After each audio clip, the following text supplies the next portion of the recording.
Good evening and welcome to another edition of Friday Night Lights. I'm Jay Pushkar. We'll hear from Mike Fenner and Tom Decker shortly. The high school basketball regular season is winding down as certain region races are reaching the finish line. Region 3 could be decided this evening depending on the result. And we'll head over to Mike Fenner with more out in East County. Mike, good evening. Thanks, Jay. Northeast and Girard played a game that came down to the final second a few weeks back in West County, and a win for the Great Pickers tonight could sew up a region crown for Northeast. Low-scoring back-and-forth affair during the first half of play that saw Northeast up 6 midway through the second quarter. Pick it up, Girard trying to get the big fella going early. Ethan Getz hits the baseline jumper. He had 13 points on the night. Carter Hassenplug looking down low. Great pass here, backdoor for Garrett Hine. He'll score off the glass. Pickers led it 19-14 at the half. In the third, Seth Fuller finding Hine in transition. Another easy basket here. Gets it going, and Girard's Austin Barrett going to respond with the pull-up three-pointer for Girard on the other end. 23-20 Pickers midway through the third. More Barrett here, good ball movement. Austin Shady to Barrett for another three from out front.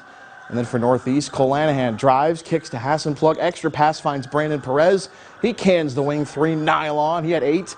Pickers up 45-42 late in the third. Lanahan finding Hine again in transition, lays it up and then gets the friendly roll there. And then Northeast working the baseline in the fourth. Seth Fuller finds himself open, more open than he thought. Hits the pull-up jumper long two. He had 8 as well. Barrett trying to keep Girard in it here, driving to the hoop, and the harm there. And it cuts into a 5-point game with 3 minutes to play. He had 19 points to lead the Yellow Jackets. 3-point lead, less than a minute to play. The Pickers find Hine backdoor for 2 more of his game-high 22 points in this one. It's Northeast over Girard, 49-42 for the season sweep and the Region 3 championship outright. It feels amazing, because it's been 10 years since we were first place in our region, and now we're going into the playoffs, feeling great, having a good seed. It's great to know that the hard work paid off. We've been having 3-4 games a week and practices for an hour and a half on days that we don't have games, and we're tired. We're tired, but we compete, and it's good to feel that we have a championship. It feels great because, at the beginning of the season, these guys kept asking, are we even going to have a season coach? Because I'm going to feel bad for us if we've been playing since 3rd grade, and we have 10 seniors now. We can't finish a basketball season. So, you know what? I think the district made a good call, starting us off a little bit later, and it kind of panned out. And it was a hard road for us, playing 3 or 4 games in a row, but it worked out in the end. Northeast beats Girard 49-42 as the Great Pickers capture their first region championship in a decade. 1,000-point scorer Garrett Hine leading the Great Pickers with 22 points tonight. Austin Barrett with 19 points for Girard in the loss. Non-region affair in Mill Creek as McDowell entertained Mercyhurst Prep opening quarter. And what a start by the Trojans. Jonah Bach finds Jackson Hauer on the drive and score. He netted 17 points. Then it's Mason Beck kicking it out to Zach Kavanaugh for the triple at the top of the key. McDowell on a 7-0 run. After a timeout by Mercyhurst Prep, it's Bach draining the 3. He finished with 21 points. McDowell on a 10-0 run. Now 12-0. Mercyhurst Prep finally gets on the board. Dante Wilcott pulls up and hits for 14 feet. He led the Lakers with 17. McDowell just kept firing. Beck cashes in for 3 on the near wing. He finished with 12 points. Then it's Jaden Harper for 3. He misses, but like any good coach and good shooter does, he follows his shot and gets it right back and scores, plus the foul. One more time on the three-pointer by Bach as the first quarter time expires. You betcha. McDowell rolls to a 76-44 victory over Mercyhurst Prep. Non-region action, Tom Caval's Erie Royals welcoming the pride of Hickory, Matt Dorisco and Sharpsville. Blue Devils down at Erie High School. Erie up 4 in the second. Markel Darnell tracks down the loose ball. Jamie Smith, the jam there for the Royals. Jackson Doyle hits on the pull-up on the other end for Sharpsville. He had 5 points.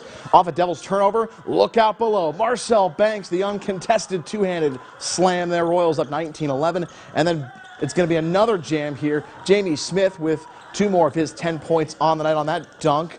Then good ball movement for the Royals. It's J.J. Woodard finding Marcel Banks for the 3 on the wing. He had 23 to lead Erie. And the Royals roll Sharpsville 62-34 for their 15th win on the season.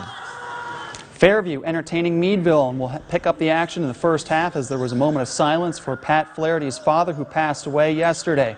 For the Bulldogs, Alex McElhaney buries the three-pointer. Then it's Matt Penchura getting the pass, moves in on the baseline and hits the jumper.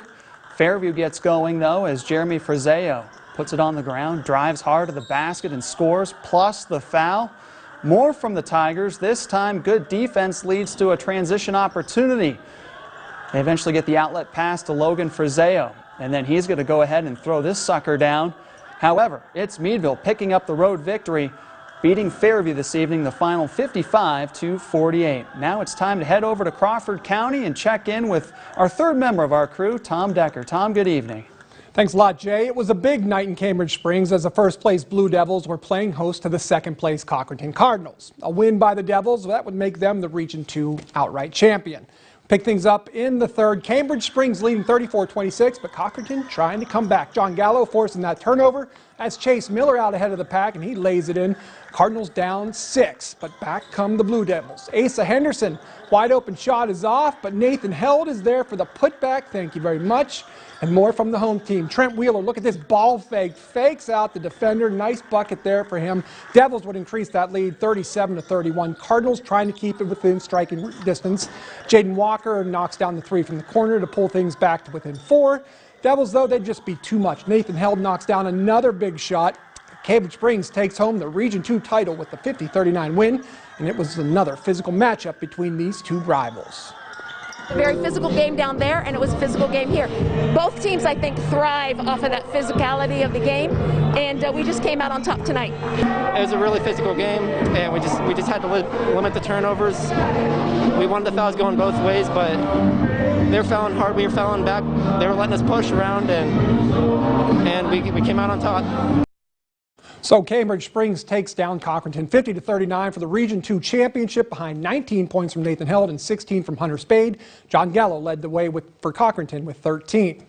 The Maplewood Tigers were at home tonight playing host to Eisenhower. In the third, Caleb Donner working that pick and roll with Luke Sleeman. The big man making a nice pay down low. Tigers, though, still trailing 25-17 in the third. Eisenhower also working that pick and roll. That's Wyatt Lukenhaus. He keeps it, and he knocks down the long 2. More from the Tigers now. Brandon Snell, he's going to find Donner on the nice backdoor cut right there. That would put the Tigers within 1, 27-26. Ike, though, they'd answer every single time the Tigers would get close. This is Caleb Robinault. He's tickling the twine from three-point line, and it's Eisenhower holding on to win this one, 45-38. The Corey Beavers were paying a visit to the Conneaut area this evening, opening half, and the Eagles going right to work. Zachary Walker, he's going to come up with the bucket in transition. Nice little move there to get past the defenders. More from Cash, and it's going to be Mason Kronizer. He's got the dribble drive, and he drops in the floater right there. A little extra bounce, some hometown love right there. And at the other end for Corey, Nick Bundage. He's going to hit the long jumper for 2. Logan Jonkus led the Beavers with 17. It's Corey over Conneaut area, 50-34. A few more scores to send your way. It's Seneca over Union City, 63-57. And Warren was all over Clarion tonight. Dragons roll 69-38. Gentlemen, that's it for me. Let's send it back to you. All right, thanks a lot, Tom. District 10 girls diving from McDowell Intermediate. Only the winners in each classification qualifying for this year's state meet. In the Class 2A competition, Warren's Katie Madigan is this year's District 10 champion. She had a winning score of 424.45. Madigan is headed to the state competition next month. Meanwhile, in the Class 3A competition, McDowell's Kaylee Knott posted a winning score of 434.90 points. She, too, is this year's District 10 AAA champion, and she'll compete next month at the state competition.